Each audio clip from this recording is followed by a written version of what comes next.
120 metre লম্বা একটি রেলগাড়ি একটি স্তম্ভকে 30 সেকেন্ডে অতিক্রম করে। রেলগাড়ির গতিবেগ ঘন্টায় কত কিমি? তাহলে এখানে মনে রাখতে হবে আমরা যে কোনো স্তম্ভকে একটা বিন্দু হিসেবে ধরব। ধরা যাক এই যে এটা একটা স্তম্ভ, এটাকেই আমরা বিন্দু হিসেবে ধরব। ধরা যাক এইটা রেলগাড়ি।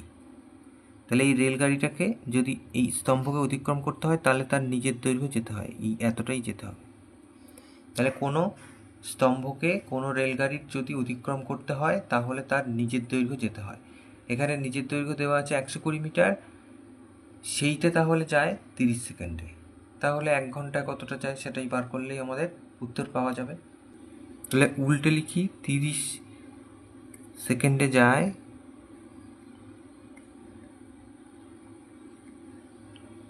120 মিটার। 1 সেকেন্ডে তাহলে যায় 120/30 মিটার।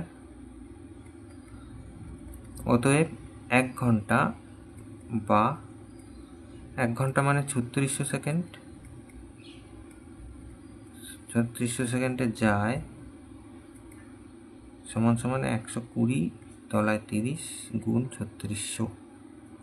তাহলে এটা একটা কাটা, 3 4 12, তাহলে 4 4 6 24, হাতে 2, 3 4 12 13 14 এত মিটার।